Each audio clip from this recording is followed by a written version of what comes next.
What's up? This is your girl Pepper from Salt N Pepa. That's right. Yo, what's up? I'm Coolio with the flow. And I'm filming with OnTrax TV. Yeah. Shaka Zulu, bang.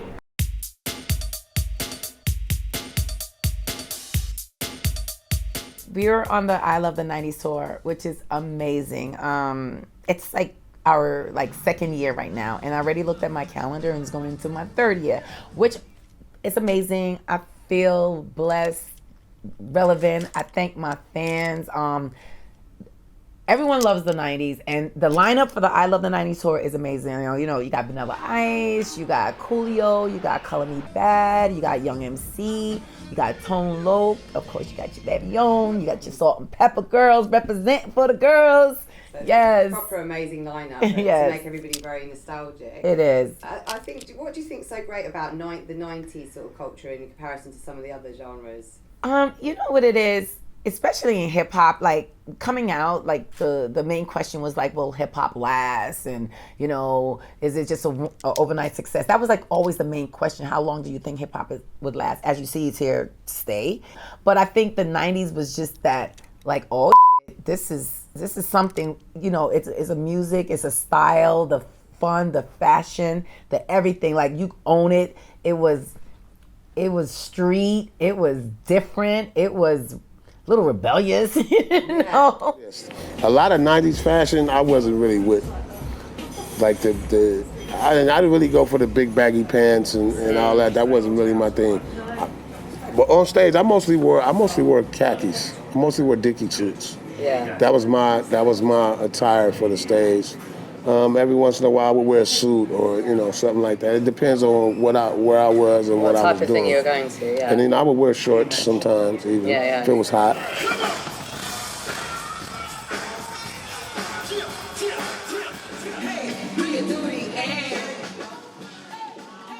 You guys were the first female act to sort of win a rap album. Yeah, Grammy, everything. And you're still holding that, aren't you? Yes, I am. Yes, I have. And how does that feel? It's such a remarkable achievement. It is, and it was one of our great achievement and great, amazing feeling, because it was at a time when artists, entertainers were nominated and winning Grammys, but it wasn't televised. They were not televising rap music at the time. We did this little protest thing because it was our music is good enough to be nominated and won in the category, but not televised. But we were fortunate, when we won our Grammy, we was right on that stage. It was televised, so it was a great feeling, from where hip hop came from. We've been given a lot of respect, a lot of the, Light and Latifah and Missy and, Little Kim, a lot of them was oh, yo, pay homage. Because of you broke down the barriers, you broke down doors. We know it's still a dominated field, but we did the thing, and I remember people used to think that we was just going to be overnight, oh, these girls going, they got a hit record, but we kept making hit, platinum, platinum after platinum. All our albums went platinum. It was a great time. People with us, just speaking on behalf of Salt N Pepa, all our fans was oh, Salt N Pepa, you were the soundtrack to my life.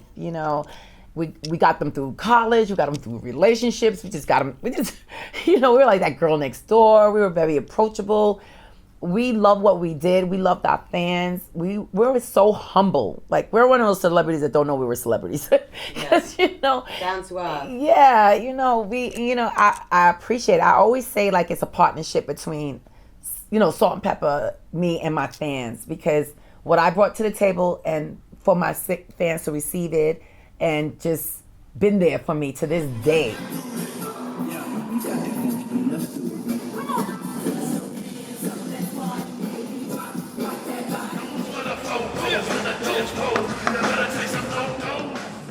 Most people do what they deem necessary to keep themselves, quote unquote, or so-called relevant, or whatever. They try to, they try to be politically correct, and they try not to say the wrong. They make sure that they very careful about what they say.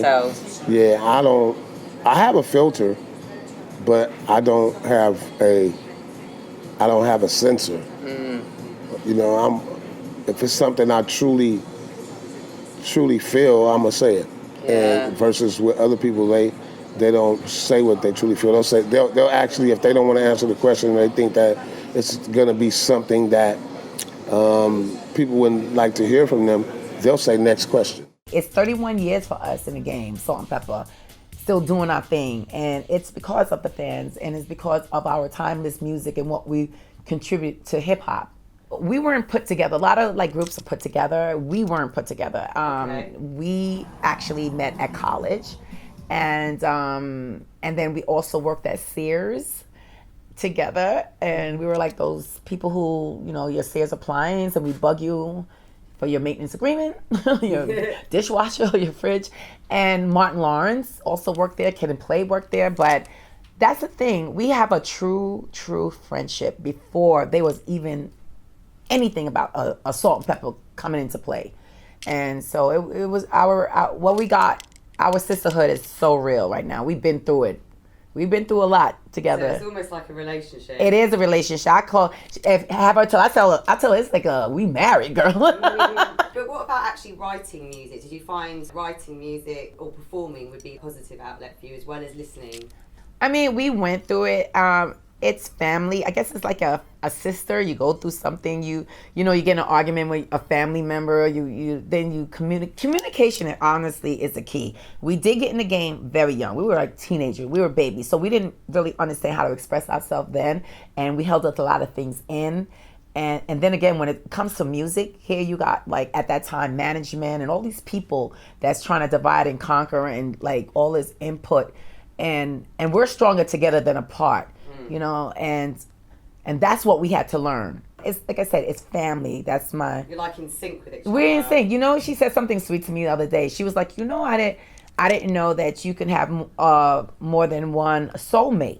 And I was like, oh, you can have more than one soulmate. She's like, yeah, you are my soulmate. Besides, you know, her daughter, and, you know, her family. She's like, I was like, oh, that was sweet. Our original name, which Herbie, which was Salt Boyfriend at the time, he's the one that brought the group together. We were called Supernature.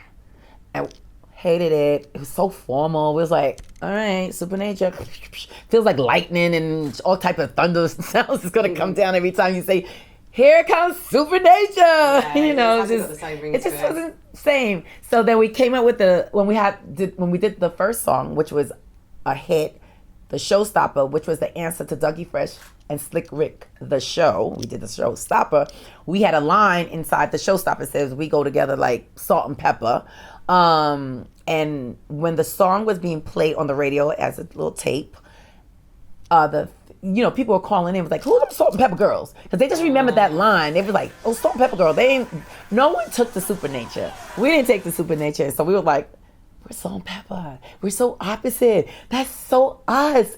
That's it. That's the name. And so we ran with that one. That was it. Because we're so Salt and Pepper.